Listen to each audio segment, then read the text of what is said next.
तो general knowledge chemistry का exercise 2 discussion start कर रहा हूँ। सबसे पहले आपने क्वेश्चन नंबर पूछा है मुझसे, थर्ड थर्ड वाला क्वेश्चन तो सीधे ही सीधे था। थर्ड क्वेश्चन में आपसे पूछा था कि non aromatic compound among the following. तो नॉन एरोमेटिक मतलब जिसमें कंप्लीट डीलोकलाइजेशन द रिंग नहीं होगा, तो उसका आंसर बी हो जाएगा। बी वाले ऑप्शन में देखो दो पाई बॉन्ड रेजोनेंस में तो है, बट कंप्लीट रिंग में डीलोकलाइजेशन नहीं है, ये कार्बन sp3 हाइब्रिडाइज है, तो उसको हम लोग नॉन एरोमेटिक लिखेंगे। बाकी सब में आपको इजीली डीलोकलाइजेशन समझ में आ रहा होगा। इसके बाद क्वेश्चन नंबर 6 देखिए। क्वेश्चन नंबर 6 में लिखा है decreasing order of nucleophilicity among the following nucleophiles. तो न्यूक्लियोफिलिसिटी मतलब जो आसानी से loan pair of electron donate करेगा। न्यूक्लियोफाइल मतलब क्या होता है? Substance which can donate loan pair of electron. तो आप देखो जो सबसे पहला वाला केस है CH3COO माइनस, इसमें देखो माइनस चार्ज रेजोनेंस में, तो लोन पेयर डोनेट करने की टेंडेंसी कम हो गई। CH3O माइनस में देखो प्लस आई इफेक्ट लग रहा है CH3 का, तो O माइनस के पास इलेक्ट्रॉन डेंसिटी बढ़ रही है। ठीक है, तो CH3O माइनस में यहाँ पे प्लस आई इफेक्ट से ऑक्सीजन पे इलेक्ट्रॉन डेंसिटी बढ़ रही है। तीसरा केस है C triple bond N minus, तो नेगेटिव चार्ज कार्बन पे है, तो उसका मतलब इसके इलेक्ट्रॉन डोनेट करने की टेंडेंसी सबसे ज्यादा होगी, क्योंकि कार्बन इलेक्ट्रोनेगेटिव कम होता है और ऑक्सीजन ज्यादा इलेक्ट्रोनेगेटिव होता है। और चौथा वाला ऑप्शन चेक करेंगे तो उसमें देखिए और ज्यादा रेजोनेंस है फर्स्ट वाले से भी। यहाँ पे माइनस चार्ज ऑफ ऑक्सीजन, दो ऑक्सीजन साथ रेजोनेंस में, समझ में आ रहा है? तो लोन पेयर ऑफ इलेक्ट्रॉन की अवेलेबिलिटी और कम हो गई। तो इसमें सबसे स्ट्रॉन्ग न्यूक्लियोफाइल कौन सा हुआ? Third number. फिर अगर मैं इनके नंबर लिखूँ 1 2 3 जो आपको गिवन है क्वेश्चन में, तो सबसे स्ट्रॉन्ग न्यूक्लियोफाइल कौन सा हो गया? थर्ड वाला, क्योंकि कार्बन के ऊपर माइनस चार्ज सबसे ज्यादा अनस्टेबल होगा, तो उसके इलेक्ट्रॉन पेयर डोनेट करने की टेंडेंसी सबसे ज्यादा होगी। नेक्स्ट नंबर किसका होगा? CH3O माइनस, क्योंकि ऑक्सीजन पे माइनस चार्ज है। बाकी दोनों में भी ऑक्सीजन पे माइनस चार्ज है, बट वो रेजोनेंस में है।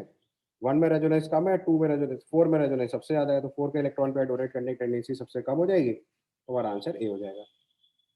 ठीक है, समझ गए? चलो उसके बाद अगला क्वेश्चन आपने पूछा है क्वेश्चन नंबर 8।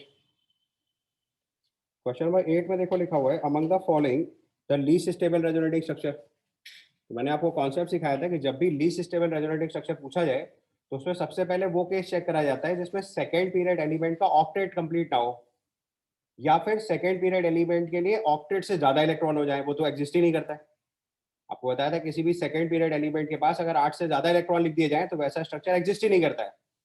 हम उसको रेजोनेटिंग स्ट्रक्चर लीस्ट स्टेबल में काउंट करेंगे। तो जब भी लीस्ट स्टेबल आ जाए तो सबसे पहले ये चीज जरूर चेक कर लेनी चाहिए कि किसी भी सेकेंड पीरियड एलिमेंट के ऑक्टेट वायलेशन तो नहीं हो रहा है, यानी कि 8 से इलेक्ट्रॉन कम या 8 से इलेक्ट्रॉन ज्यादा तो नहीं हो रहे। तो सबसे पहले ये चीज आप चेक कर लो। तो देखो अगर हम सबसे पहले स्ट्रक्चर चेक करें, स्ट्रक्चर नंबर 1 में देखो, अब मैं मार्क कर रहा हूँ एक एक करके। स्ट्रक्चर नंबर 1 में अगर आप नोटिस करोगे तो देखो एक कार्बन पर पॉजिटिव चार्ज आ रहा है, तो इसका मतलब उसका ऑक्टेट इनकम्प्लीट है, तो ये स्टेबल नहीं होगा। लेकिन लीस्ट स्टेबल पूछा है, इसलिए सब में कंपेयर करके देखना पड़ेगा भाई किसमें क्या स्टेटस है। तो मैं पहले वो पोजीशन मार्क कर दे रहा हूँ जहाँ से अनस्टेबल है। ठीक है, तो पहले वाले स्ट्रक्चर में देखो ये कार्बन पे पॉजिटिव चार्ज इसको अनस्टेबल बना रहा है। नाइट्रोजन के पास देखो तो टोटल 4 बॉन्ड है और एक प्लस चार्ज है, तो ये सेफ है भाई। नाइट्रोजन की वैलेंस शेल में 5 इलेक्ट्रॉन होते हैं, एक प्लस होने की वजह से 4 हो गए और 4 बॉन्ड बनाए तो 8 ही इलेक्ट्रॉन हुए, ये ठीक है। बाकी माइनस चार्ज वाले केस में कुछ नहीं चेक करना है। उसका अगला केस चेक करो, यहाँ पे भी देखो कार्बन पे पॉजिटिव चार्ज आ रहा है अनस्टेबल, और नाइट्रोजन की ऑक्सीजन केस चेक करोगे तो उसमें प्लस चार्ज के साथ 4 बॉन्ड है, वो भी सेफ हो गया। उसके अगले वाले केस में चेक करो तो यहाँ देखो पॉजिटिव चार्ज आ रहा है, ये भी अनस्टेबल। और उसके बाद देखो नाइट्रोजन पे भी अगर ध्यान से देखोगे तो ऑक्टेट कंप्लीट है, कोई प्रॉब्लम नहीं है। And the same problem is in fourth. तो इसका मतलब विद रिस्पेक्ट टू ऑक्टेट चारों स्ट्रक्चर एक जैसे हैं। फिर चार्ज और न्यूट्रल चेक करते हैं तो सब चार्ज है, तो सेकंड रूल भी चेक नहीं करना है। अब रूल नंबर 3 चेक करना है। 3 क्या चेक करना है? Charge separation. चार्ज सेपरेशन का मतलब similar charges maximum far apart and opposite charges maximum close to each other. तो अब देखो स्ट्रक्चर नंबर 1 में अगर आप ध्यान से नोटिस करोगे तो यू विल फाइंड आउट कि दो पॉजिटिव चार्ज देखो एडजेसेंट है, बहुत ठीक है। एक मिनट सॉरी, इसको तो देखने की जरूरत ही नहीं है, आपने फोर्थ वाला चेक नहीं करा। फोर्थ वाले केस में देखो बस एक और फॉल्ट थी जो ध्यान नहीं दी हमने। नाइट्रोजन के देखो 5 बॉन्ड बना रखे हैं बस, तो अब यहाँ तो कुछ इसके बाद तो कुछ चेक ही नहीं करना होता। नाइट्रोजन के 5 बॉन्ड बना दिए, इसका मतलब नाइट्रोजन के पास कितने इलेक्ट्रॉन हो गए टोटल?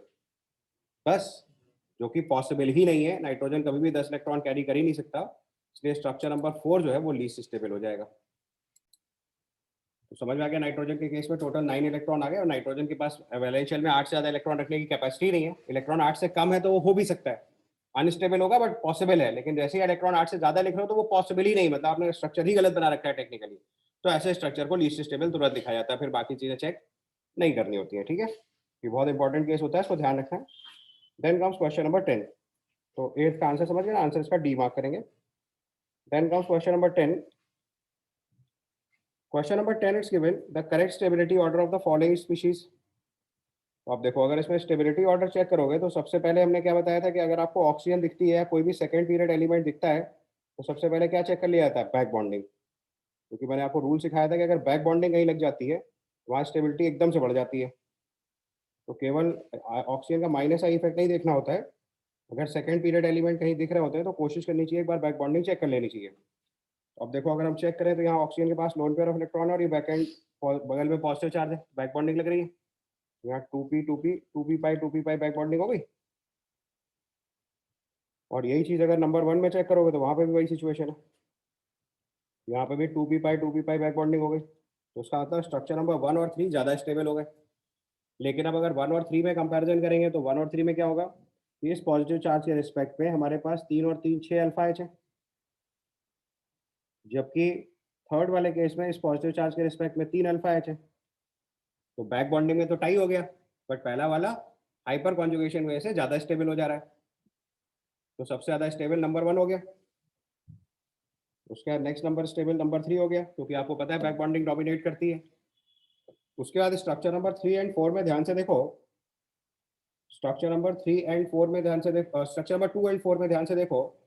तो अब यहाँ पे देखो बैक बॉन्डिंग तो है नहीं, तो प्लस चार्ज यहाँ पे और प्लस चार्ज दूसरी जगह पे है। तो दोनों पॉजिटिव चार्ज पे अगर आप ध्यान दोगे तो बस अल्फा एच देख लो बेसिकली। तो इस वाले पॉजिटिव चार्ज के लिए कितने अल्फा एच है, 5, और इस वाले पॉजिटिव चार्ज के लिए कितने हैं, 2 अल्फा एच। तो इसका मतलब 2 वाले स्ट्रक्चर में ज़्यादा हाइपर कॉन्जुगेशन होगा रादर देन स्ट्रक्चर नंबर 4। तो उसका मतलब स्ट्रक्चर नंबर 2 नेक्स्ट आएगा और उसके बाद स्ट्रक्चर नंबर 4 आ जाएगा। तो हमारा आंसर आएगा 1 3 2 4, यानी कि ऑप्शन डी। समझ आ गया। चलो इसके बाद देखो क्वेश्चन नंबर 11। क्वेश्चन नंबर में लिखा है electrophile E plus attacks in the benzene ring to generate the intermediate sigma complex on the following, this sigma complex of lowest energy. तो लोएस्ट एनर्जी मतलब जिसमें सबसे ज्यादा स्टेबिलिटी आ रही है। तो देखो, आप जानते हो कि अगर हमारे पास NO2 ग्रुप लगाएंगे तो NO2 ग्रुप कैसा होता है, इलेक्ट्रॉन विड्रॉइंग। तो पॉजिटिव चार्ज को स्टेबल करेगा, अनस्टेबल, अनस्टेबल। पॉजिटिव चार्ज के साथ इलेक्ट्रॉन विड्रॉइंग ग्रुप लगाएंगे तो उसको अनस्टेबल करेगा ना, पहले ही डेफिशिएंसी है, और इलेक्ट्रॉन विड्रॉइंग ग्रुप लगाए तो और अनस्टेबल कर देगा। तो इसका मतलब स्ट्रक्चर नंबर ए, सी और डी ये तो तीनों अनस्टेबल कर रहे हैं। तो स्टेबल कौन सा हो रहा है, बी। तो आंसर हो गया बी। NO2 का करेक्टर होता है माइनस आई माइनस एम, यानी कि इसको हम लोग इलेक्ट्रॉन विड्रॉइंग की तरह ट्रीट करेंगे। ठीक है, तो मोस्ट स्टेबल अगर इसमें लिखेंगे मोस्ट स्टेबल या लीस्ट एनर्जी, एक ही बात होती है, जानते हो ना इस बात। मोस्ट स्टेबल का ही लोएस्ट एनर्जी होती है, जो सिस्टम सबसे ज्यादा स्टेबल होगा उसी की एनर्जी सबसे कम होती है। So most stable lowest energy मतलब आंसर बी। अब ये देखो सीधा सवाल था, एडवांस लेवल पे अगर बोलेंगे तो इसको रूटीन सवाल बोल सकते हैं, क्योंकि इसका आंसर बी डायरेक्ट पता चल रहा है, मैं कुछ भी चेक करने की जरूरत नहीं है। अभी इसी में अगर ऐसे ग्रुप लगा दिए जाते हैं कि कुछ डोनेटिंग होते हैं कुछ विड्रॉइंग होते हैं, फिर उनका कंपैरिजन करना पड़ता तो थोड़ा ट्रिकी सवाल हो जाता। अभी तो सीधे समझ में आ गया कि NO2 ग्रुप इलेक्ट्रॉन विड्रॉइंग है, वो इसको अनस्टेबल ही करेगा, तो उसको हटा के साइड किया, बी अपने आप आंसर पता चल गया। Then comes question number 13। Question number 13 में लिखा हुआ है among the conjugate among the amount of conjugate addition obtained in the reaction of the following with 3-butanone is। तो देखो हमारे पास 3-butanone है, सबसे पहले 3-butenone है ना। तो ब्यूटेनोन मतलब पहले स्ट्रक्चर लिखेंगे हम लोग, ये अपना देखो 3-butenone हुआ। ठीक है, अब इसमें हमारे पास तीन तीन न्यूक्लियोफाइल है। तो पहला वाला देखो CH3 माइनस Li है, स्ट्रॉन्गर न्यूक्लियोफाइल। फिर हमारे पास है CH3 Mg Br, तो CH3 Mg Br में Br minus Mg2 plus CH3 minus, तो ये भी न्यूक्लियोफाइल हो गया। और एक इसमें मिसप्रिंट लग रहा है ना, ये थर्ड होना चाहिए, लास्ट वाला सही कर लो बेटा, ये 4 नहीं होगा क्योंकि 4 तो है ही नहीं उसमें, ऑप्शन में अपने पास 1 2 3 है। ठीक है, तो उसको थर्ड कर लीजिए। तो थर्ड वाले केस में भी अगर स्ट्रक्चर लिखेंगे तो देखो इसका माइनस चार्ज रेजोनेंस में, तो उसका न्यूक्लियोफिलिक करेक्टर कम हो गया। ये लिखा हुआ है CH3 C double bond O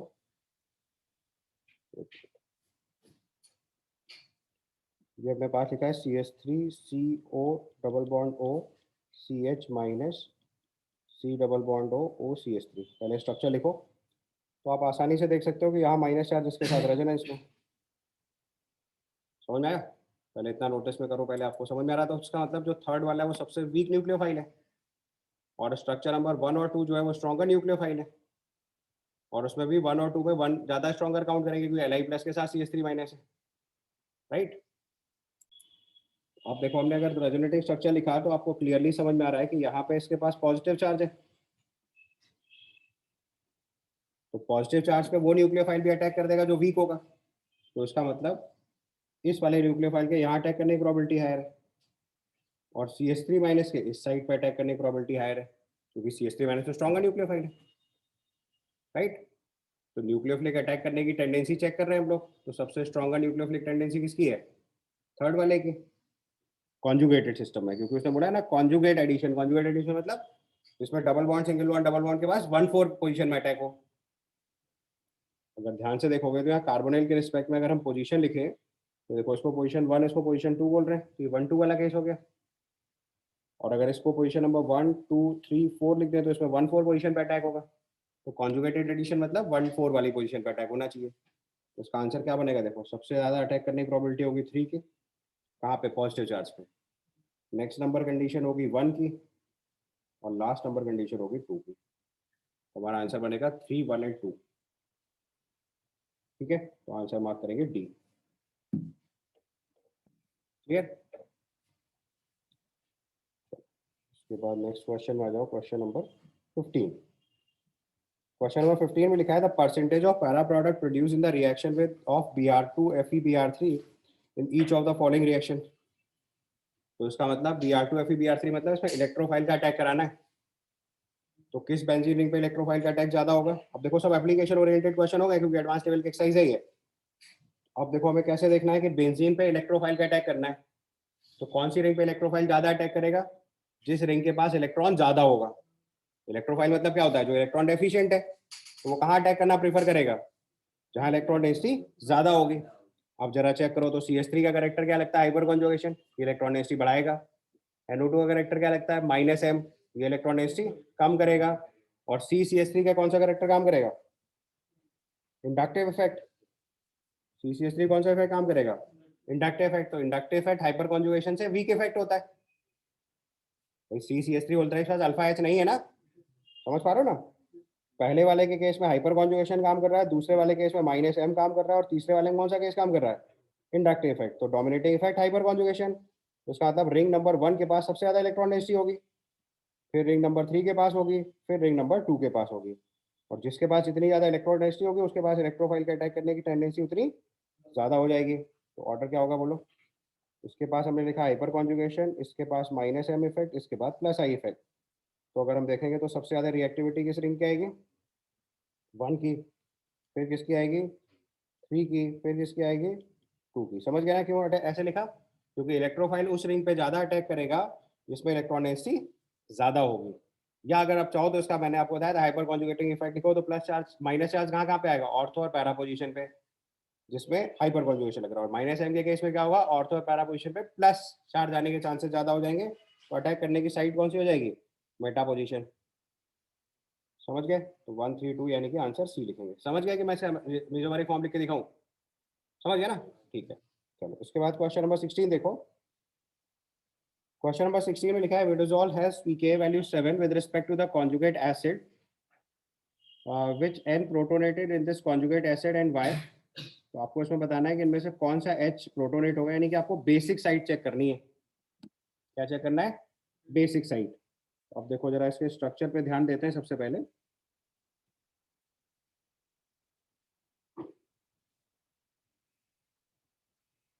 यहाँ पे हमारे पास एक n है, ध्यान देना। ये जो नाइट्रोजन का लोन पेयर ऑफ इलेक्ट्रॉन है, ये देखो अवेलेबल ही नहीं होगा क्योंकि ये nitrogen loan pair of electron aromatic character में इन्वॉल्व हो जाएगा। ये समझ में आ पा रहा आपको? पहले ये वाला loan pair of electron aromatic character में इन्वॉल्व हो जाएगा। समझ में आया कैसे?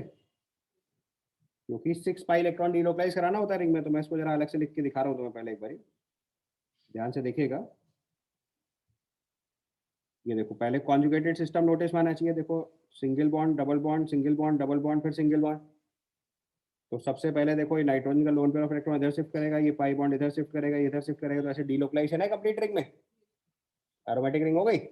6 पाई इलेक्ट्रॉन डीलोकलाइज्ड है तो एरोमेटिक रिंग हो गई।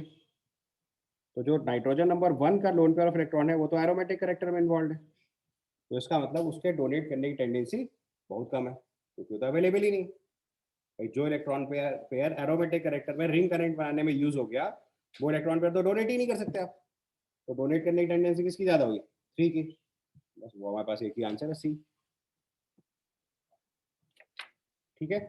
सो N1 because imidazole is aromatic hydrocyclic compound, N equal to 1 as a Huckel rule. ये तो उल्टा लिखा हुआ है।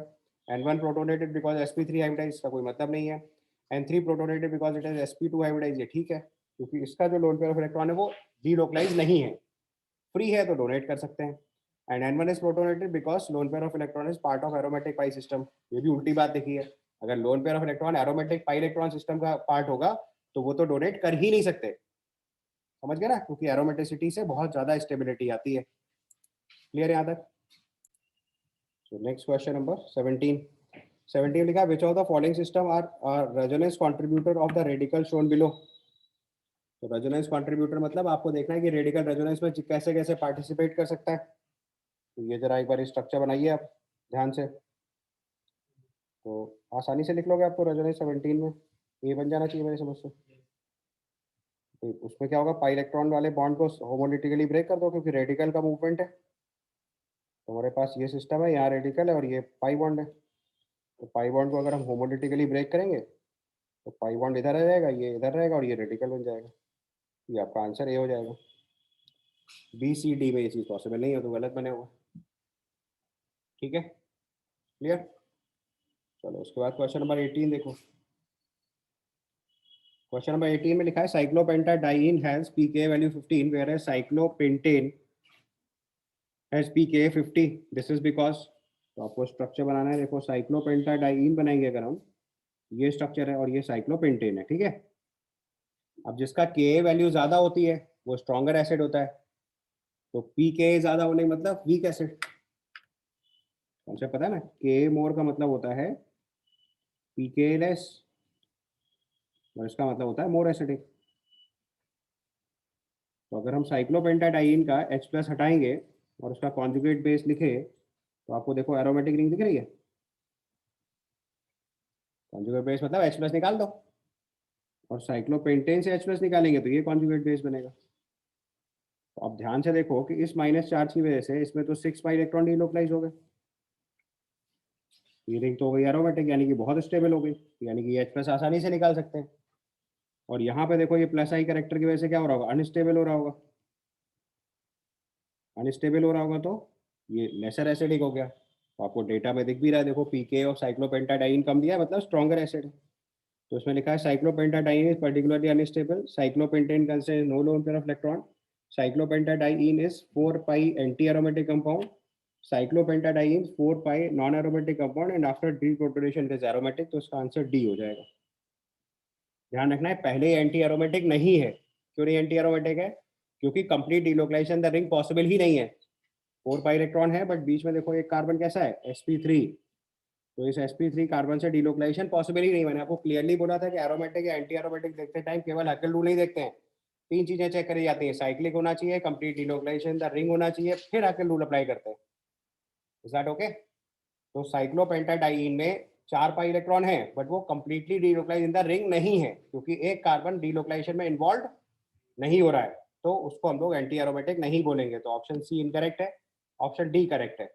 डी में लिखा हुआ है कि पहले 4 पाई की वजह से नॉन एरोमेटिक है, क्योंकि कंप्लीट डिलोकलाइजेशन नहीं है, लेकिन जैसे ही H प्लस निकालोगे डीप्रोटोनेशन करने के बाद 6 पाई इलेक्ट्रॉन डिलोकलाइजेशन की वजह से एरोमेटिक हो जाएगा। इसकी वजह से इसकी एसिडिक स्ट्रेंथ ज्यादा है। Then comes question number 19। Question number 19 में लिखा, alpha hydrogen of esters specially esters typically have pK 25 whereas ketone pK is 20। This is because, तो पहले चलो एक ईस्टर लिखते हैं, CH3 C double bond O OR, ये ईस्टर हो गया। और फिर एक कीटोन लिखते हैं CH3 C double bond OR, ये आपका ईस्टर है और ये कीटोन है। अब उसने बोला हुआ है कि इसका अल्फा एच के लिए पीके लिखना है, तो रूल वही है, पीके ज़्यादा होने मतलब एसिडिक स्ट्रेंथ कम, पीके कम होने मतलब एसिडिक स्ट्रेंथ ज़्यादा, तो आपको उसका एसिडिक स्ट्रेंथ कंपेयर करनी है। एसिडिक स्ट्रेंथ कैसे कंपेयर करते हैं, कॉन्जुगेट बेस बना के, तो उसका CH2 माइनस लिखा, सी डबल बॉन्ड OR लिखा, और इसके लिए CH2 minus C double bond OR लिखा। ठीक है, अब देखो इस केस में इसका पाई बॉन्ड के साथ रेजोनेंस है, यहाँ पे भी देखो इसका इस पाई बॉन्ड के साथ रेजोनेंस है, इतनी बात तो समझ में आ रही कॉमन। बट अगर आप ध्यान से देखोगे तो इसमें जो ऑक्सीजन लिखा हुआ है उसकी वजह से क्रॉस कॉन्जुगेशन और लग रहा है। ये जो loan pair of electron of oxygen है, ये भी इस पाई बॉन्ड के साथ रेजोनेंस में, समझ आया? जब ये भी पाई बॉन्ड के साथ रेजोनेंस में है तो इफेक्टिवली क्या प्रॉब्लम क्रिएट कर रहा है, क्रॉस कॉन्जुगेशन बना दे रहा है। जब क्रॉस कॉन्जुगेशन बना दे रहा है तो इसका मतलब इस निगेटिव चार्ज के लिए इस पाई बॉन्ड के साथ रेजोनेंस करने वाले दो ग्रुप अवेलेबल हैं, तो उसको हम लोग क्या बोल देंगे, क्रॉस कॉन्जुगेशन। और जैसे ही क्रॉस कॉन्जुगेशन होगा तो इसका मतलब रेजोनेंस वीक हो जाएगा, स्टेबल कम हो जाएगा, तो एसिडिक स्ट्रेंथ कम हो जाएगी। ठीक है, अब जरा ऑप्शन चेक कर लो, इसमें लिखा है there is no resonance in the stabilization of the enolate of the ester, ये तो गड़बड़ हो गया। दूसरे ऑप्शन में लिखा है the inductive for oxygen in the Easter destabilise the Easter enolate, ये भी सही नहीं है। The electron donating alkoxy group in Easter destabilise enolate, and ये एकदम सही है, क्योंकि ये जो एल्कोक्सी ग्रुप लगा हुआ है ये काम बिगाड़ रहा है। जो OR ग्रुप है इलेक्ट्रॉन डोनेटिंग, ये क्रॉस कॉन्जुगेशन लगा के इसकी स्टेबिलिटी को कम करा दे रहा है कॉन्जुगेट बेस की, इसलिए एसिडिक स्ट्रेंथ कम हो जा रही है, तो उसका आंसर सी मार्क कर देंगे। The electron rotating alkoxy group ester stabilizes the enolate ion, ये गड़बड़ लिखा हुआ।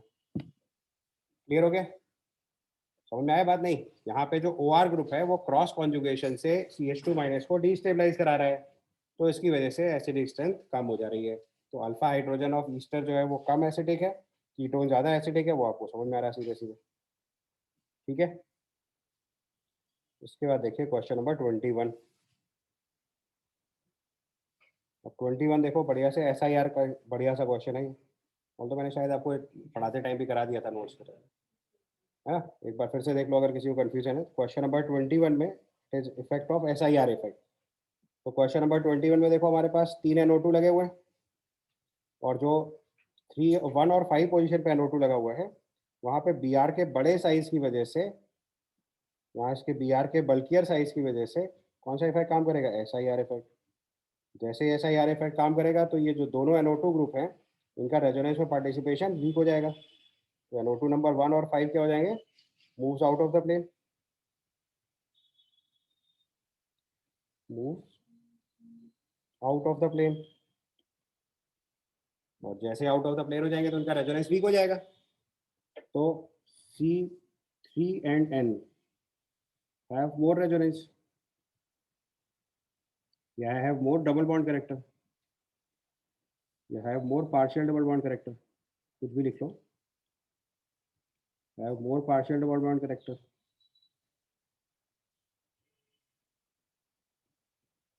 तो C3 and 5 वाला जो केस है उसमें ज़्यादा डबल बॉन्ड कैरेक्टर होगा, तो उसकी बॉन्ड लेंथ जो है वो कम हो जाएगी, तो C1 और C5 की बॉन्ड लेंथ बराबर होगी। ठीक है, लेकिन जो बॉन्ड लेंथ C3 की है वो ज़्यादा हो जाएगी। अब जरा ऑप्शन देख के मार्क कर लो। तो लिखा पूछा है इनकरेक्ट स्टेटमेंट, तो all 3 CN bonds are of same length, ये गलत हो गया, तो आंसर ए मार्क कर लेना है। C1 and C5 N bonds are of same length but shorter than C3N, उल्टा हो गया, ये भी गलत लिख दिया। उसके बाद तीसरा ऑप्शन पकड़ेंगे, C1N and C5N bonds are of same length but longer than C3N, ये सही लिखा है। C1 and C3N are of different bond length, तो ये भी गड़बड़ हो गया, इनकरेक्ट स्टेटमेंट हो गए A, B and D। ठीक है, समझ आ गया, SIR इफेक्ट का बढ़िया सवाल है, ब्रोमीन के बड़े साइज होने की वजह से SIR इफेक्ट अप्लाई हो रहा है। यहाँ पे फ्लोरीन लिख देता है तो फिर SIR इफेक्ट काम नहीं करता है, स्मॉलर आइटम्स में SIR इफेक्ट काम नहीं करता है, क्लोरीन, ब्रोमीन, आयोडीन, इनमें सब में SIR इफेक्ट काम करेगा। Then comes question number 25। Question number 25 में लिखा है protonation process of electrophilic nature of, protonation increases the electrophilic nature of carbonyl group. तो देखो ये कार्बोनिल ग्रुप है आपका, इसका अगर हमने H प्लस प्रोवाइड करा तो H प्लस किसके पास जाएगा, ऑक्सीजन के loan pair of electron pass. Electrophile कहाँ जाता है, जिसके पास इलेक्ट्रॉन होता है, और न्यूक्लियोफाइल कहाँ जाता है, जिसके पास इलेक्ट्रॉन डेफिशिएंसी होती है। इतना तो आप समझने लगे होगे आप, जो इलेक्ट्रोफाइल है वो इलेक्ट्रॉन डेफिशिएंट है तो किसके पास जाएगा, जिसके पास इलेक्ट्रॉन ज़्यादा होगा। न्यूक्लियोफाइल के पास इलेक्ट्रॉन रिचनेस है तो वो किसके पास जाएगा, जो इलेक्ट्रॉन लेगा, मतलब इलेक्ट्रॉन डेफिशिएंट, हमेशा काउंटर अटैक होता है। तो यहाँ पे CO का अगर इलेक्ट्रॉन जो है वो H+ की तरफ जाएगा तो क्या बनाएंगे यहाँ पे, C double bond OH+, oxygen अपना लोड पे डोनेट कर दिया। अब अगर ऑक्सीजन पे पॉजिटिव चार्ज आएगा तो ऑटोमेटिकली पाई बॉन्ड इधर की तरफ शिफ्ट करेगा इलेक्ट्रोमैग्नेटिक इफेक्ट से, तो इसको हम लोग OH लिख सकते हैं, और यहाँ पे कार्बन के ऊपर पॉजिटिव चार्ज आ जाएगा, तो इलेक्ट्रोफिलिक कैरेक्टर बढ़ गया।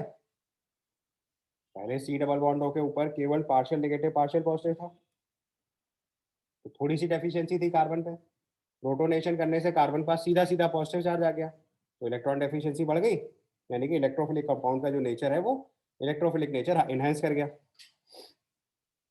तो ये पार्ट आपका सही हो गया, आपसे करेक्ट स्टेटमेंट पूछा गया।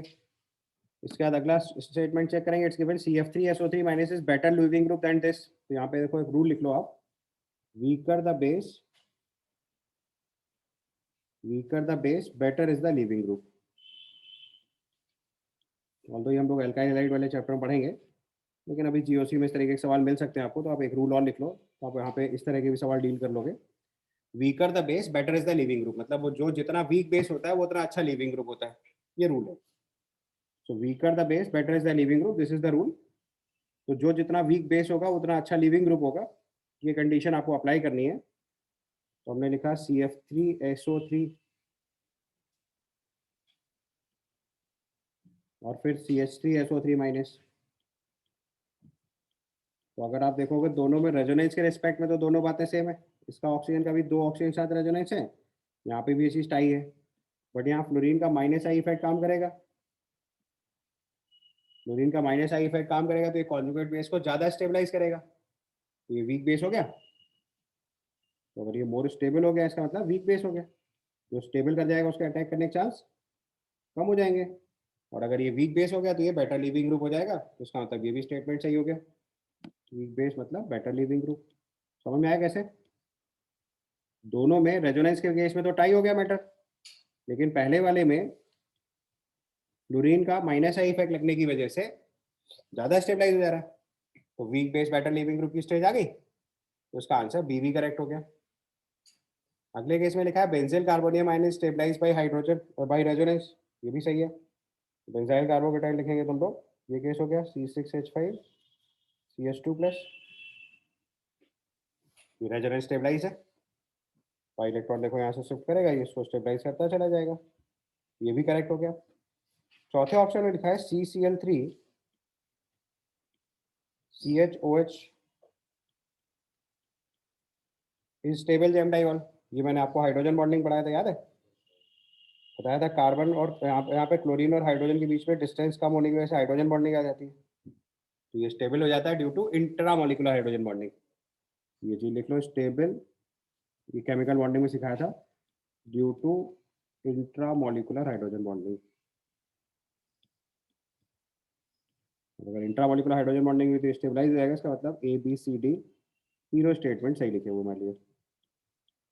आप ध्यान से एक बार सारे स्टेटमेंट देख लो, किसी पार्ट में कंफ्यूजन हो तो फिर से बताओ, मैं आपको दोबारा समझा देता हूँ, अदरवाइज रूटीन सवाल है। क्वेश्चन नंबर 28 देखें, which of the following produces effervescences of CO2 with the reaction of NaHCO3। तो आपको समझाया था जो stronger acid than carbonic acid होते हैं उनको इंक्लूड करते हैं इस लिस्ट में, तो पिक्रिक एसिड, स्क्वायरिक एसिड और 2,4-डाइनाइट्रोफिनॉल तो समझ में आ गया होगा। पैरानाइट्रोफिनॉल के केस में बोला था कि रूटीन में इसकी रिएक्शन नहीं लिखते, बट अगर कोई स्पेशल कंडीशन लगाते हैं, जैसे एक्सेस में NaCO3 ले लिया, हीट कर दिया, तो ये रिएक्शन हो जाती है। तो आपको पता है कि इसका आंसर ABCD लिख लेंगे, आप पहचान करना सारे, मैंने आपको नोट्स में ठीक से पढ़ाए हुए हैं। पहला केस पिक्रिक एसिड है, दूसरा वाला 2,4-डाइनाइट्रोफिनॉल है, और चौथा वाला स्क्वायरिक एसिड है, ये तीन तो आपको पहले से पता है। पैरानाइट्रोफिनॉल के केस में स्पेसिफिकली मार्क कराया था कि अगर excess of sodium bicarbonate, heat या कुछ भी स्पेशल कंडीशन लगा देते हैं तो हो जाता है, क्योंकि ये बिल्कुल बाउंड्री केस होता है, ठीक है, तो इसको इंक्लूड कर लेंगे, तो इसका आंसर ABCD लिख देंगे। समझ गए। इसके बाद अगले पैराग्राफ वाले बेस क्वेश्चन में आओ। Next question you asked is question number 36। Question number 36 में लिखा है consider the following two structures and choose the correct statements. तो देखो, अगर आप इस क्वेश्चन को ध्यान से देखोगे तो आपको ये समझ आएगा, ये SIR इफेक्ट का सवाल है। कैसे, पहले वाले स्ट्रक्चर में NO2 है, दूसरे वाले में NO2 बगल में दो बल्कियर ग्रुप लगाए गए। तो SIR इफेक्ट में क्या देखना होता है कि अगर ये कोई ऐसा ग्रुप है जो बेंजीन के साथ रेजोनेंस में है और उसकी ऑर्थो पोजीशन पे कोई बल्कियर ग्रुप लगा दिया गया है, तो SIR इफेक्ट काम करता है, तो उसका मतलब हमें पहले ही सवाल देखते ही समझ में आ रहा है कि इसमें SIR इफेक्ट का कार्यक्रम है। अब जरा SIR इफेक्ट पे ध्यान दो। तो उसने लिखा हुआ है कि consider following and choose the correct statement. तो आपको करेक्ट स्टेटमेंट सिलेक्ट करना है इसमें से। तो देखो लिखा है carbon nitrogen bond length in structure 1 is greater than this. तो अब देखो पहले तो जरा इफेक्ट मार्क कर देता हूँ, फिर आपको समझ में आएगा। यहाँ पे इन दो बल्कियर ग्रुप्स की वजह से SIR इफेक्ट काम करेगा। SIR इफेक्ट काम करेगा तो ये जो NO2 वाली रिंग है ये आउट ऑफ द प्लेन जाएगी, और जैसे ही आउट ऑफ प्लेन जाएगी तो नाइट्रोजन का कार्बन के साथ या रिंग के साथ रेजोनेंस वीक हो जाएगा। रेजोनेंस वीक हो जाएगा तो स्ट्रक्चर 2 में carbon nitrogen partial double bond character decrease कर जाएगा। पार्शियल डबल बॉन्ड, क्योंकि रेजोनेंस होगा नहीं, करेक्टर जो है वो डिक्रीज कर जाएगा, और partial double bond character decrease कर जाएगा तो बॉन्ड लेंथ इंक्रीज कर जाएगी। इतना समझ में आया? Carbon nitrogen bond length in structure 1 is less than the structure 2, ये इसका आंसर हो जाएगा। तो ऑप्शन बी मार्क कर देंगे। समझ में आया? स्ट्रक्चर नंबर 2 में जो नाइट्रोजन है उसका रिंग के साथ रेजोनेंस वीक हो जाएगा क्योंकि SIR इफेक्ट लग रहा है। जो ऑर्थो पोजीशन पे दो बल्कियर ग्रुप लगे हैं वो NO2 को आउट ऑफ द प्लेन कर देंगे। आउट ऑफ द प्लेन जाते ही NO2 का बेंजीन रिंग के साथ रेजोनेंस खत्म हो जाएगा या कम हो जाएगा, तो उसका पार्शियल डबल बॉन्ड कैरेक्टर कम हो जाएगा, यानी सिंगल बॉन्ड कैरेक्टर ज्यादा हो जाएगा, तो बॉन्ड लेंथ बढ़ जाएगी। तो carbon nitrogen bond length in structure 1 is less than structure 2, ये एकदम सही लिखा हुआ है। 1 वाले में carbon nitrogen partial double bond character ज्यादा होगा तो बॉन्ड लेंथ कम होगी। ठीक है, समझ गए? इसके बाद क्वेश्चन नंबर 37 देखो। 37 लिखा है the decreasing order of stability of the following resonating structures. तो आपको इनके रेजोनेटिंग स्ट्रक्चर्स की स्टेबिलिटी लिखनी है। तो मैंने आपको सिखाया, पहले ऑक्टेट चेक करो। तो स्ट्रक्चर नंबर 3 जो लिखा हुआ है उसमें ऑक्टेट इनकम्प्लीट है। समझ आ रहा है? देखो CH2 minus CH plus Cl। तो यहाँ पे ये जो कार्बन है इसका ऑक्टेट इनकम्प्लीट है। समझ गए? 6 इलेक्ट्रॉन आ रहे हैं यहाँ पे, तो ऑक्टेट इनकम्प्लीट, ये तो लीस्ट स्टेबल हो गया। और फर्स्ट वाले में ऑक्टेट भी कंप्लीट है और न्यूट्रल भी है। ऑक्टेट के बाद क्या चेक करते हैं? Charge and neutral. तो फर्स्ट वाला स्ट्रक्चर कैसा है? न्यूट्रल। तो न्यूट्रल वाला रेजोनेटिंग स्ट्रक्चर हमेशा चार्ज वाले रेजोनेटिंग स्ट्रक्चर से ज़्यादा स्टेबल होता है। तो उसका आंसर लिखेंगे तो 1 सबसे ज़्यादा स्टेबल हो जाएगा, फिर 2 हो जाएगा, फिर 3 हो जाएगा, क्योंकि 1 न्यूट्रल है तो मोर स्टेबल होगा। ठीक है, आंसर इसका मार्क करेंगे ए। समझ आ गया कॉन्सेप्ट? पहले ऑक्टेट, फिर चार्ज एंड न्यूट्रल, फिर चार्ज सेपरेशन, लास्ट में इलेक्ट्रो पॉजिटिव एलिमेंट पे पॉजिटिव चार्ज, इलेक्ट्रोनेगेटिव एलिमेंट पे नेगेटिव चार्ज से हम लोग डिसाइड कर लेते हैं। इसके बाद अगले सवाल में आओ। This is question number 40। 40th question में लिखा है choose the correct statement. Phenol के रेफरेंसेस विद सोडियम बाइकार्बोनेट गलत हो गया, क्योंकि phenol lesser acidic than carbonic acid होता है। आपको क्लियरली बताया, phenol is lesser acidic than carbonic acid. ये एसिडिक स्ट्रेंथ का ऑर्डर अगर आपको याद रहेगा तो पता चल जाएगा कि ये रिएक्शन नहीं हो रही। Picric acid is weaker acid than carbonic acid, ये गड़बड़ लिखा हुआ है। Picric acid stronger acid than carbonic acid होता है। ठीक है, उसका लिखा है picric acid gives effervescence with sodium bicarbonate, ये एकदम सही लिखा हुआ है। And RO minus is more stable than PHO minus, ये भी गड़बड़ लिखा हुआ है। समझ गए ना? कुछ बताना इसमें? RO माइनस में तो माइनस चार्ज ऑक्सीजन पे, और PHO माइनस में माइनस चार्ज रेजोनेंस में जाएगा, रेजोनेंस की वजह से मोर स्टेबल हो जाएगा। बाकी फैक्ट्स तो आपको क्लियरली पता है, मतलब तो डायरेक्ट सवाल था, मेरी समझ से फंसना नहीं चाहिए था। अगर आपने नोट्स ठीक से पढ़े होते तो कोई भी बताने वाली बात नहीं थी इसमें। Then comes question number 41। 41 लिखा है विच of the following reaction is more favourable in the forward direction. उसका मैंने आपको ट्रिक सिखाया था कि strong acid strong base react करके वीक एसिड वीक बेस बनाते हैं, तो रिएक्शन हमेशा फेवरेबल होती है। तो क्वेश्चन नंबर 41 में देखो हमने लिखा हुआ है CH3NH2 लिखा हुआ है, ये बेस है, इसकी रिएक्शन वाटर से करा रहे हैं, तो ये CH3NH3 प्लस बन रहा है और OH माइनस बन रहा है। राइट, तो अभी ध्यान से देखेंगे तो ये हमारा बेस है और ये भी बेस है, और ये एसिड है और ये एसिड है। तो अमोनिया जो है या CH3NH2 जो है वो वाटर के रिस्पेक्ट में स्ट्रॉन्गर बेस होता है। तो अगर ये स्ट्रॉन्ग बेस है तो उसका कॉन्जुगेट एसिड क्या हो जाएगा? वीक एसिड हो जाएगा। राइट, और वॉट जब जिसका स्ट्रॉन्ग एसिड जो है वो अगले वाले एसिड से रिएक्ट कर रहा है, तो स्ट्रॉन्ग बेस जो है वो आसानी से एसिड से रिएक्ट करके फर्दर बेस बना लेगा, तो इसका मतलब ये एकदम कंप्लीट फॉरवर्ड रिएक्शन पॉसिबल है। अच्छा, अब इसमें देखो थोड़ा ट्रिक है। ट्रिक ये है कि वाटर के साथ रिएक्शन करा रहे हैं, तो उसने बोला विच of the following reactions more favourable in the forward direction. तो उसने ये नहीं बोला कि कौन सी फेवरेबल होगी या नहीं होगी, तो आपको मोर फेवरेबल चेक करना है। इसका मतलब अल्टीमेटली हम बेसिक स्ट्रेंथ ही कंपेयर कर रहे हैं। अगला वाला केस देखोगे, अगर एनिलीन, तो एनिलीन में नाइट्रोजन का लोन पेयर रेजोनेंस होगा, और इस रेजोनेंस की वजह से लेस बेसिक हो जाएगा, तो उसका मतलब पहली वाली रिएक्शन ज़्यादा फेवर करेगी। अब तो रिएक्शन नंबर 2 भी वर्कआउट करेगी, क्योंकि एनिलीन भी बेसिक ही होता है, बट उसने पूछा मोर फेवरेबल। तो मोर फेवरेबल कैसे डिसाइड करेंगे? बेसिक स्ट्रेंथ से। तो CH3NH2 मोर बेसिक देन एनिलीन है। मैंने आपको डायरेक्ट रूल लिखवाया था कि एलिफेटिक अमाइंस एरोमेटिक अमाइंस से हमेशा ज़्यादा बेसिक होती है। आप चाहो तो डायरेक्ट आंसर भी लिख सकते थे, सॉल्व करके लिखना है तो आप सॉल्व करके भी लिख सकते हैं। तो CH3NH2 में nitrogen lone pair directly available है। एनिलीन का लोन पेयर ऑफ इलेक्ट्रॉन जो है वो रेजोनेंस में इन्वॉल्व है, इसलिए एनिलीन की जो बेसिक स्ट्रेंथ है वो CH3NH2 के रिस्पेक्ट में कम हो जाएगी। बेसिक स्ट्रेंथ कम हो जाएगी, इसलिए पहली वाली रिएक्शन मोर फेवरेबल होगी, तो इसका आंसर ए लिख देंगे। Then comes question number 42। 42 में लिखा है choose the correct order of basic character. पहला वाला तो गड़बड़ लिखा हुआ है, क्योंकि आपको बेसिक करेक्टर में पता है 3 डिग्री अमाइन की बेसिक स्ट्रेंथ ज़्यादा होती है, फिर 2 डिग्री अमाइन होता है, फिर 1 डिग्री अमाइन होता है। ठीक है। दूसरे पार्ट में देखो, हमारे पास एनिलीन लिखा हुआ है। एनिलीन के ऑर्थो पोजीशन पे CH3 लगाया तो SIP इफेक्ट काम करेगा। सेकेंड ऑप्शन में देखो, अगर ये NH2 है और इस NH2 की ऑर्थो पोजीशन पे अगर हम CH3 लगा रहे हैं, यहाँ पे SIP इफेक्ट काम करेगा, स्टेरिक इनहिबिशन ऑफ प्रोटोनेशन। इस NH2 के रिस्पेक्ट में CH3 ऑर्थो पोजीशन पे है, तो इसमें SIP इफेक्ट काम करेगा। ठीक है, SIP इफेक्ट काम करेगा तो वीक बेस हो गया, राइट। तो वीक बेस हो गया तो ये तीनों से नीचे चला जाएगा, ऑर्थो मेटा पैरा। तो बी वाले का करेक्ट आंसर समझ गए ना। अगर बी का करेक्ट आंसर लिखना है तो क्या करेक्ट आंसर होगा, ये सबसे बाद में आएगा, क्योंकि SIP इफेक्ट की वजह से इसकी बेसिक स्ट्रेंथ डिक्रीज करेगी। बाकी सब केस में CH3 का प्लस आई कैरेक्टर या हाइपर कॉन्जुगेशन काम करेगा, तो वो इसकी बेसिक स्ट्रेंथ को बढ़ाएगा। याद आ गया कॉन्सेप्ट। NH2 की ऑर्थो पोजीशन पे अगर कोई भी ऐसा ग्रुप कर लगाते हैं जो उसको कवर कर सकता है, तो बेसिक स्ट्रेंथ डिक्रीज कर जाती है। रूल याद है। तो CH3 की ऑर्थो पोजीशन पे लगाने से बेसिक स्ट्रेंथ कम हो रही है, मेटा और पैरा लगाने से बढ़ रही है, क्योंकि मेटा पोजीशन से प्लस आई इफेक्ट लगेगा और पैरा पोजीशन से प्लस आई और हाइपर कॉन्जुगेशन दोनों लगेगा, तो वहां से बेसिक स्ट्रेंथ बढ़ेगी। ठीक है। इसके बाद ऑप्शन सी देखोगे, तो ऑप्शन सी में तो एकदम बढ़िया काम कर दिया, सी एकदम ठीक कर दिया, तो वही आंसर हो गया। बी का करेक्ट आंसर सी लिखा हुआ है, बताने की भी जरूरत नहीं थी।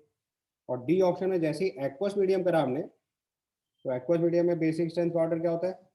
2 डिग्री वाइन सबसे ज्यादा बेसिक होती है, तो ये भी गड़बड़ लिखा हुआ है, तो उसका करेक्ट आंसर हमारे लिए हो गया सी। समझ गए? 42 का करेक्ट आंसर हो गया सी। डी वाला समझ गया क्यों इनकरेक्ट है? क्योंकि एक्वस मीडियम में 3 डिग्री 2 डिग्री 1 डिग्री का ऑर्डर नहीं होता है। CH3 वाले केस में आपको बताया था, कॉन्सेप्ट सिखाया था ना, CH3 वाले केस में 2 1 3 का ऑर्डर फॉलो करते हैं। 2 डिग्री हमारी सबसे ज्यादा बेसिक, फिर 1 डिग्री, फिर 3 डिग्री। और जैसे ही C2H5 करते हैं, बल्कि ग्रुप आ जाता है, तो फिर इसका क्या तरीका सिखाया था? 2 3 1 बताया था। जैसे C2H5 हैवियर हुआ तो नंबर बढ़ा करके लगाते हैं, तो नंबर देख के कंफ्यूज नहीं होना है। तो आंसर इसका डी इनकरेक्ट हो गया। इसका करेक्ट आंसर होना चाहिए था 2 degree 1 degree and then 3 degree, क्योंकि यहाँ पे सॉल्वेशन इफेक्ट भी चेक करते हैं एक्वस मीडियम में। हाँ बेटा, 40 का आंसर क्यों? RO minus is more stable than R, this one तो उल्टा लिखा है ना। C6H5O माइनस में रेजोनेंस है, तो वो ज्यादा स्टेबल हुआ ना। ठीक है। क्वेश्चन नंबर 44 में लिखा है tropylium cation is aromatic in nature. आपको डायरेक्टली पता है 6 pi electron delocalise in the ring है, इसमें स्टैंडर्ड एग्जांपल है। And the only property that determines its aromatic nature behaviour is planar structure. ये गड़बड़ हो गया, आपको बताया एरोमेटिसिटी के लिए 3 कंडीशन लगाते हैं, साइक्लिक, प्लेनरिटी एंड प्लेनरिटी के साथ कंप्लीट डिलोकलाइजेशन द रिंग। और जो इलेक्ट्रॉन डिलोकलाइज होने चाहिए वो कितने होने चाहिए? 4n+2 वाले रूल होने चाहिए। इतना रूल अप्लाई करते हैं। उसका स्टेटमेंट नंबर 1 तो करेक्ट हो गया, बट स्टेटमेंट नंबर 2 इनकरेक्ट हो गया, तो उसका आंसर सी रिपोर्ट कर देंगे। Then comes 47। In question number 47, it's given the compound CH3, CH2, C triple bond N. The most electronegative carbon is 1. तो ये आप आसानी से बता सकते हो कि जितना ज़्यादा एस करेक्टर बढ़ाएंगे इलेक्ट्रोनेगेटिविटी बढ़ेगी। यहाँ पहले कार्बन का हाइब्रिडेशन लिख लो, ये sp हाइब्रिडाइज कार्बन है, ये sp3 हाइब्रिडाइज कार्बन है, ये sp3 हाइब्रिडाइज कार्बन है। So more s character implies more electronegative. तो देखो यही एक्सप्लेनेशन में लिखा हुआ है। उसका answer statement number 1 correct, 2 correct और 2 is the correct explanation of 1। तो उसका आंसर ए मार्क कर देंगे। ठीक है, चलो इसके बाद अगले क्वेश्चन में आ जाओ। This question number 50। Question number 50 में लिखा है साइक्लोप्रोपेनिल कार्बोकेटाइन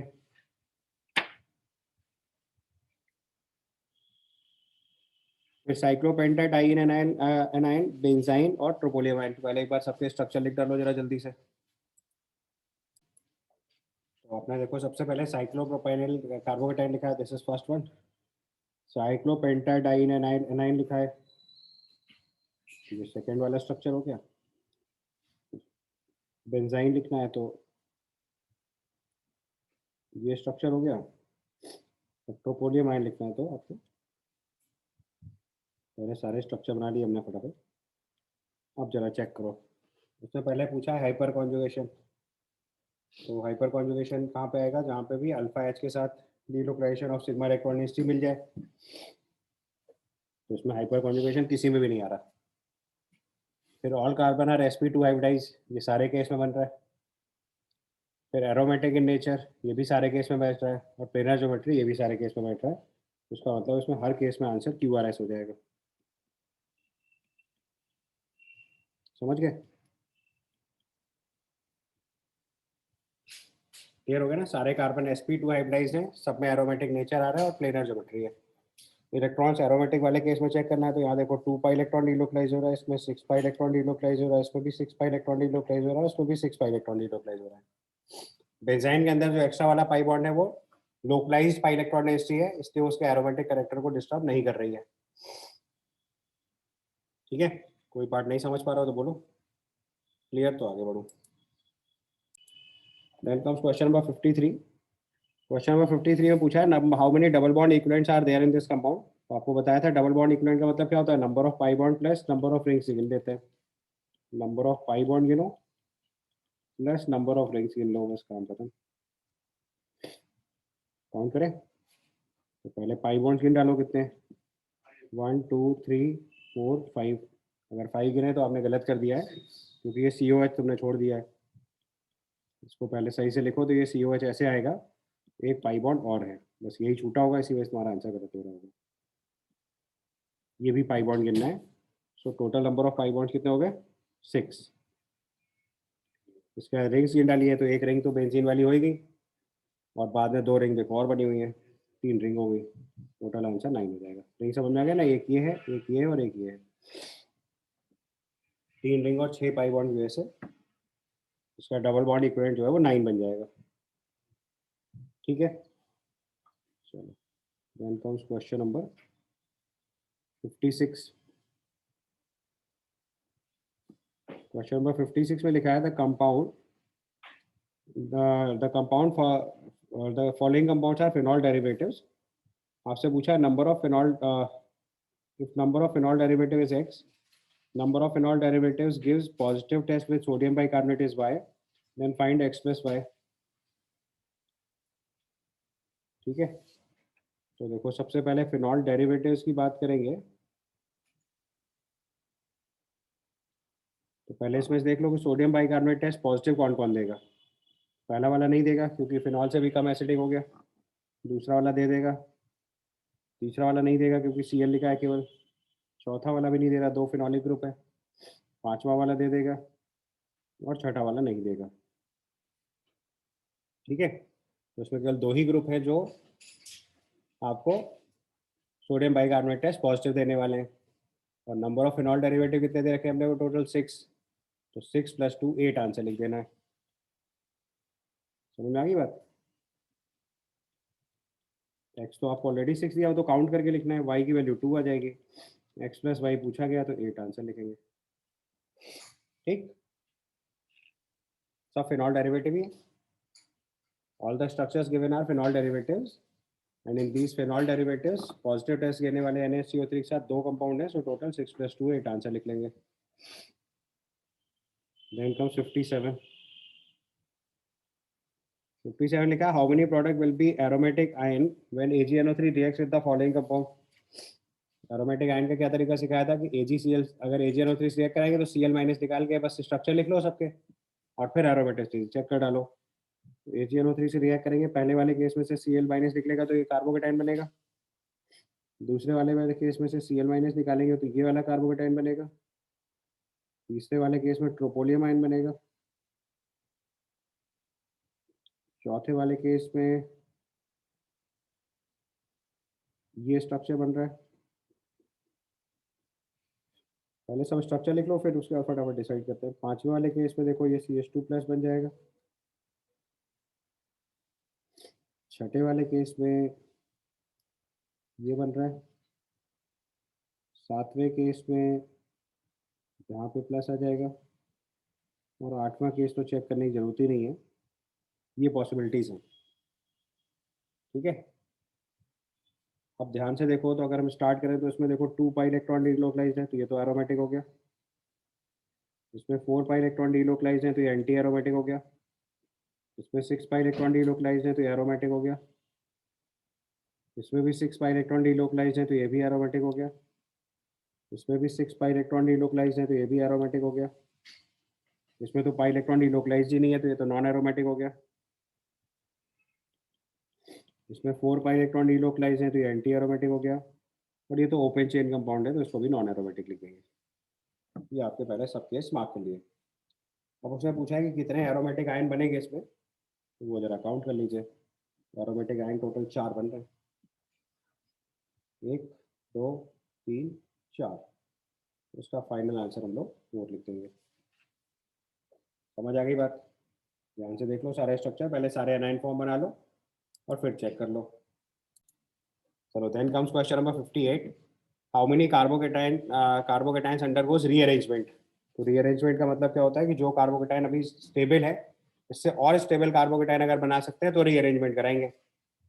समझ आई बात? अब ये थोड़ा नया सवाल हो गया आपके लिए. आपको सिर्फ ये चेक करना है कि जो कार्बोकेटाइन लिखे हुए हैं ये फर्दर और स्टेबल कार्बोकेटाइन में कन्वर्ट हो सकते हैं या नहीं हो सकते, बस ये चेक करना होता है. मतलब अभी रीअरेंजमेंट का सवाल ऑल्दो नहीं होना चाहिए था, हम लोग रिएक्शन मैकेनिज्म टाइम पे इस तरह के केस देखेंगे. बट अगर अभी आ गया तो आपको ध्यान ये देना है कि अगर ये कार्बोकेटाइन जो बना हुआ है इससे और स्टेबल कार्बोकेटाइन अगर इस मॉलिक्यूल में बन सकता है तो रीअरेंजमेंट होगा, नहीं बन सकता है तो रीअरेंजमेंट नहीं होगा. ठीक है, तो आपसे पूछा है कि कितने कार्बोकेटाइन में रीअरेंजमेंट पॉसिबल है, वो आपको लिखना है. तो पहले वाले केस से स्टार्ट करो. देखो सबसे पहले तो बेसिकली कार्बोकेटाइन स्टेबिलिटी का सवाल ही है एक तरीके से देखो तो, लेकिन थोड़ा रीअरेंजमेंट का स्टेप है. तो जैसे ये कार्बोकेटाइन है, इस कार्बोकेटाइन में से अगर हम मिथाइल शिफ्ट करा दें तो ये कार्बोकेटाइन बन जाएगा. मिथाइल शिफ्ट का मतलब समझ रहे हो? यहाँ से एक मिथाइल ग्रुप को उठा के कार्बोकेटाइन की जगह भेज दें और कार्बोकेटाइन इस जगह पे आ जाए तो ये हो गया मिथाइल शिफ्ट. इसको हम लोग सिंपल टर्म में बोलते हैं मिथाइल शिफ्ट. अभी ऑल्दो हम लोग इस कॉन्सेप्ट को रिएक्शन मैकेनिज्म के टाइम पे दोबारा सीखेंगे. अभी फिलहाल सिर्फ कार्बोकेटाइन स्टेबिलिटी चेक करनी है, इसलिए आपको ध्यान से देखना है. जो सिग्मा इलेक्ट्रॉन शिफ्ट है पूरी पूरी, मिथाइल शिफ्ट मूव करके दूसरी जगह चला जा रहा है. इंट्रामोलिकुलर मैनर में होता है, अभी मैकेनिज्म टाइम सिखाएंगे. अभी आप उस पार्ट में मत जाओ कि कैसे रीअरेंज हो रहा है. आप तो ये देखो रीअरेंज होने के बाद जो कार्बोकेटाइन बन रहा है उसकी स्टेबिलिटी बढ़ रही है घट रही है, बस इतना चेक करना सीखना है आपको. तो जहां पे बढ़ जाएगी वहां रीअरेंजमेंट पॉसिबल होगा. तो पहले वाले केस में देखो जो कार्बोकेटाइन लिखा है उसके पास कितने अल्फा एच है? 2. रीअरेंज करने के बाद जो कार्बोकेटाइन बना उसके पास कितने अल्फा एच है? 6. तो स्टेबिलिटी बढ़ गई, यानी रीअरेंजमेंट पॉसिबल है. अगले वाले केस में देखो पॉजिटिव चार्ज पूरी रिंग में कहीं पे भी लिख लो सेम स्टेबिलिटी आएगी. ऑप्शन 2 में देखो 7 मेंबर की रिंग में पॉजिटिव चार्ज है, वो पॉजिटिव चार्ज कहीं भी शिफ्ट करके लिख लो, इट इज आइडेंटिकल, कोई रीअरेंजमेंट नहीं होगा. पॉइंट समझ में आया? उसका अगला वाला केस देखो. अगले वाले केस में देखोगे तो उसमें देखो अगर कार्बन से पॉजिटिव चार्ज बगल वाले कार्बन पे आ जाए तो ऑक्सीजन से बैक बॉन्डिंग लगने लगेगी, तो स्टेबिलिटी बढ़ जाएगी. स्ट्रक्चर नंबर 3 में देखो ये जो पॉजिटिव चार्ज यहाँ कार्बन पे है, अगर ये पॉजिटिव चार्ज इस वाली पोजीशन पे आ जाए ऑक्सीजन के बगल वाले कार्बन पे तो बैक बॉन्डिंग लगने लगेगी, तो स्टेबिलिटी बढ़ जाएगी. यानी कि ये भी केस पॉसिबल है, इसमें भी रीअरेंजमेंट हो जाएगा. अब जरा हम रीअरेंजमेंट वाले केस लिख रहे हैं तो नंबर 1 समझ में आ गया, नंबर 3 समझ में आ गया, ठीक है। चलो उसके अगले वाले केस में देखो, नंबर 4 में। नंबर 4 में जो अभी पॉजिटिव चार्ज है वो अभी उसमें एक ही अल्फा एच है, ठीक है। लेकिन अगर हम इसमें रीअरेंजमेंट करा के इसको ऐसे लिखते हैं, ध्यान से देखना जरा एक बारी, मतलब रीअरेंजमेंट कैसे हो रहा है अभी ये नहीं सोचना है, रीअरेंजमेंट होना है बस, ये देखते जाना है, ठीक है। इस वाले पार्ट को अगर हम रीअरेंज करके लिखेंगे तो ये ऐसे बन जाएगा प्लस, जैसे ये जो रिंग है यहाँ से इसने अपना इलेक्ट्रॉन वापस लेके इसको डोनेट कर दिया,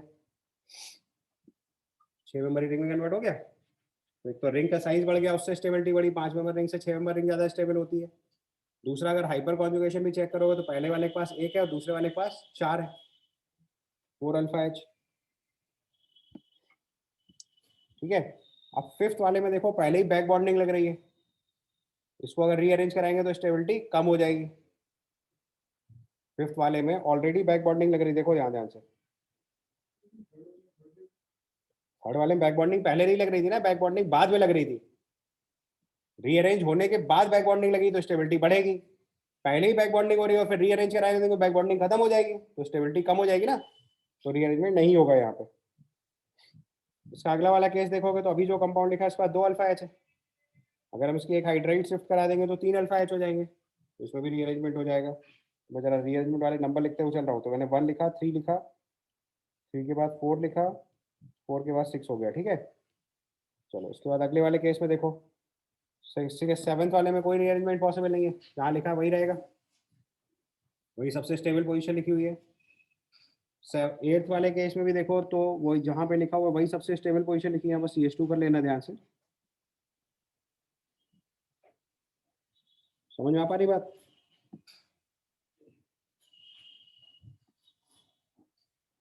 इसके बाद देखो इसके अगले केस में चलेंगे,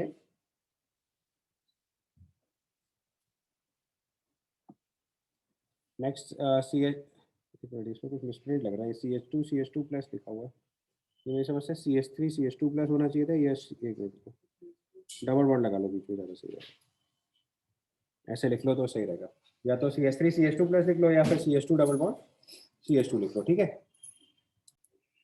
तो पॉइंट नंबर 9 में अगर आप ध्यान से देखोगे तो 9th वाली पोजीशन में पहले जो पॉजिटिव चार्ज है वो 2 अलग अलग पाई बॉन्ड साथ रेजोनेंस पे है, और रीअरेंज करके अगर अगली पोजीशन पे पहुंचाए या रेजोनेंस करा के अगली पोजीशन पे ले गए तो यहाँ पे देखो इसके साथ लॉन्ग रेजोनेंस आ जाएगा, तो शायद अब डिलोकलाइजेशन पॉसिबल है या इसका रीअरेंजमेंट पॉसिबल है, क्लियर। इसके बाद अगला केस चेक करेंगे 10th वन।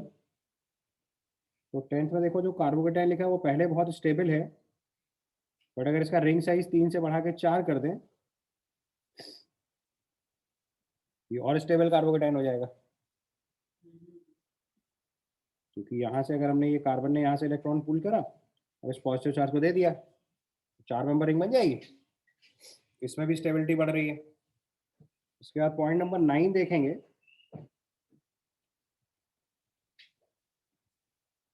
तो 9 में देखो अगर ये रेजोनेंस लिखेंगे ये पोजीशन बदल जा रही है और ये आइडेंटिकल स्टेबिलिटी की है, तो इसका मतलब पोजीशन बदल तो सकती है, कायदे में तो उसको भी रीअरेंजमेंट बोल सकते हैं, ऑल्दो आइडेंटिकल दिखेगा, बट अगर हम मार्क करके देखेंगे तो दोनों डिफरेंस पे दिखेगा, समझ में आ रहा ना, प्लस चार्ज यहाँ पे था और यहाँ चला गया, ठीक है। ऑल्दो प्रोडक्ट में डिफरेंस नहीं दिखेगा, अगर हम किसी एक पोजीशन को मार्क कर देंगे तो डिफरेंस दिखेगा, अदरवाइज रीअरेंज तो हो रहा है, क्वेश्चन में केवल इतना पूछा रीअरेंज होगा कि नहीं होगा, तो हो रहा है। और लास्ट वाला केस चेक करेंगे तो उसमें भी देखो ये चीज समझ में आ रही होगी, PHCH3 प्लस Me2, अगर यहाँ से कार्बोकेटाइन बगल वाली पोजीशन में मूव कर जाएगा तो बेंजीन साथ रेजोनेंस आ जाएगा, बोलो समझ में आ रहा है, तो उसका मतलब इसमें भी रीअरेंजमेंट हो जाएगा। अब जरा रीअरेंजमेंट वाले केस नोट कर लो, हमारा 1 3 6 4 एंड 6 आ गया था, 1 3 4 एंड 6, ये 4 तो ये हो गए थे। इसके बाद आया था 9th 10th 11th and 12th, कितने हो गए टोटल 8, तो इसका आंसर 8 मार्क कर देंगे, समझ आ गया। क्वेश्चन में 59 देखिए,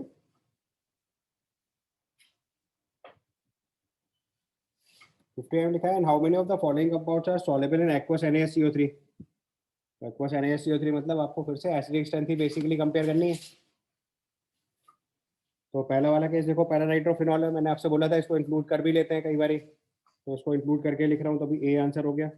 बी वाला केस फिनॉल है, उसको इंक्लूड नहीं करेंगे। सी वाला कार्बोक्सिलिक एसिड, इसको इंक्लूड कर लेंगे। डी वाला फिनॉल है, उसको छोड़ देंगे। ई वाला फिर कार्बोक्सिलिक एसिड, ये भी इंक्लूड हो जाएगा। ठीक है, एफ वाले को बस ध्यान से देख लो थोड़ा सा। एफ वाले केस में देखो हमारे पास ऑक्सीजन का केस है, ये आपको थोड़ा सा स्क्वेरिक एसिड जैसा दिखना चाहिए, तो आप जल्दी पहचान पाओगे। ऑल्दो वैसा कंपाउंड नहीं है। यहाँ से H प्लस हटाया, ये कार्बन आयन बनाया, ऑक्सीजन पे माइनस चार्ज आया। ठीक है, इस माइनस चार्ज को अगर हम रेजोनेंस में ले गए, तो देखो उसका पहला रेजोनेंस फॉर्म लिखेंगे तो वो ये बनेगा।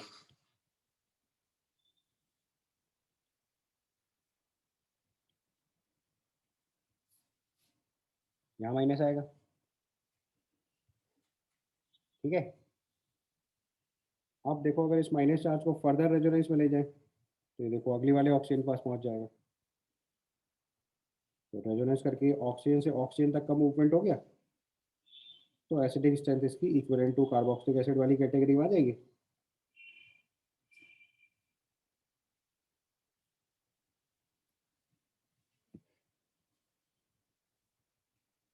आया समझ में तरीका?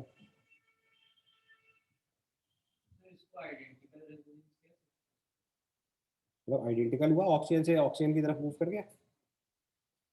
मतलब एग्जैक्टली आइडेंटिकल नहीं बोलेंगे, क्योंकि एग्जैक्टली सेम रेजोनेटिंग स्ट्रक्चर नहीं बन रहा, बट डिफरेंट फॉर्म तो बन ही रही। मतलब ऑक्सीजन का माइनस चार्ज मूव करके दूसरी तरफ जा रहा है। पहले वाले से मैच करोगे तो आइडेंटिकल ही होगा। पहले वाले पे ऑक्सीजन में माइनस चार्ज था, एक पाई बॉन्ड था, और बाकी OH और 4 डबल बॉन्ड होते, वही स्ट्रक्चर अगले वाले में पहुंच गया। आइडेंटिकल रेजोनेंस फॉर्म कर ले रहा है, इसका मतलब ये भी ज़्यादा एसिडिक हो जाएगा। एफ भी इंक्लूड कर देंगे, उसका आंसर 4 मार्क करेंगे। सर अगर इसका भी कॉन्जुगेट अगर हम लोग बनाते हैं, कॉन्जुगेट बेस अगर फॉर्म बनाते हैं इसका, तब तो पूरा आइडेंटिकल रेजोनेंस। बिल्कुल सही बात है, इसलिए तो और ज़्यादा एसिडिक हो जाएगा। अभी तो मैंने एक से ही कंपेयर करके दिखाया, अगर इसका दूसरा H भी निकालने तब तो और ज़्यादा स्ट्रॉन्गली एसिडिक ग्रुप दिखेगा। नॉर्मली जो 2 H+ देने वाले ग्रुप होते हैं उनको और स्ट्रॉन्गर एसिडिक ग्रुप में कैटेगरी में डालते हैं। इसका दूसरा H निकालेंगे तो वो भी इसके साथ रेजोनेंस में जाएगा। ठीक है, तब ये परफेक्ट आइडेंटिकल वाला केस बन जाएगा। इसके बाद अगला क्वेश्चन देखिए, question number 60, how many of the following compound are soluble in NaOH? इसका रूल क्या सिखाया था? जो वाटर से स्ट्रॉन्गर एसिड है वो सब रिएक्ट कर जाएंगे यहाँ पे। तो उसका रूल क्या था? All acids stronger than water, all acid stronger, जैसे कार्बोनिक एसिड से स्ट्रॉन्गर रिएक्शन NaHCO3 से रिएक्ट करते हैं। NaOH से पूछेंगे तो all acid stronger than water reacts with NaOH। ठीक है, और पहले वाले केस में देखो वाटर से ज़्यादा तो एसिडिक आएगा नहीं, क्योंकि कार्बन पर माइनस चार्ज आएगा, तो ऑक्सीजन माइनस चार्ज है तो कम ही स्टेबल होगा, चाहे रेजोनेंस ही क्यों ना हो। तो उसको माइनस चार्ज कार्बन पे है तो ये ऑक्सीजन वाले से कम स्टेबल होगा, तो ये तो नहीं इंक्लूड करना है। बी वाला इंक्लूड कर लेंगे क्योंकि स्क्वेरिक एसिड है। सी वाला इंक्लूड कर लेंगे, कार्बोक्सिलिक एसिड है। डी वाला इंक्लूड कर लेंगे, फिनॉल है। ई भी फिनॉल है, एफ भी फिनॉल है, जी भी फिनॉल है, और एच भी फिनॉल है। ये सब इंक्लूडेड हो जाएंगे, क्योंकि फिनॉल और कार्बोक्सिलिक एसिड, स्क्वेरिक एसिड, ये सब स्ट्रॉन्गर एसिड एंड वाटर तो डेफिनेटली हैं, तो इन सबको इस लिस्ट में इंक्लूड कर लेना है। तो इसका आंसर 7 मार्क कर देंगे। केवल पहला वाला छोड़ना है। पहले वाले पे जो माइनस चार्ज है वो कार्बन पे आएगा, carbon minus charge certainly lesser stable than oxygen minus charge होगा। ए छोड़ के बाकी सारे केस इसके आंसर हो जाएंगे। So it will be 7। समझ आ गया?